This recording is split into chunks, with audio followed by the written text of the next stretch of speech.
ஓட்டுநர் இல்லாத கார், ஓட்டுநர் இல்லாத ரயில் என கேள்விப்பட்டிருக்கிறோம்.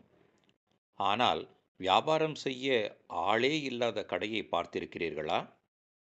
அல்லது இதுதான் சாத்தியமா? ஆம் என்றால் நீங்கள் ஆச்சரியப்படுகிறீர்களா? வாருங்கள், அந்த கடை எங்கிருக்கிறது என்று பார்த்து வருவோம்.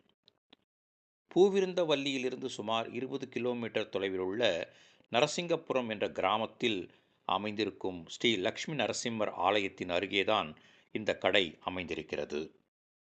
காய்கறி, பழங்கள், குளிர்பானம், திணை வகைகள் என விரிக்கப்பட்டிருக்கும் அந்த கடையில் நீங்கள் பொருட்களை தேர்ந்தெடுத்துவிட்டு அதற்கான பணத்தை அங்கே இருக்கும் உண்டியல் போன்ற ஒரு பெட்டியில் போட்டு விடலாம். அல்லது ஆன்லைன் பேமெண்ட் என்றால் அங்கே அதற்காக கியூஆர் கோடும் வைக்கப்பட்டிருக்கிறது. ஆட்கள் இருக்கும்போதே கைவரிசை காட்டும் பேர்வழிகள் இருக்கும்போது நம்பிக்கையின் அஸ்திவாரத்தில் இந்த கடை இயங்கிக் கொண்டிருப்பது ஓர் ஆச்சரியம்தான்.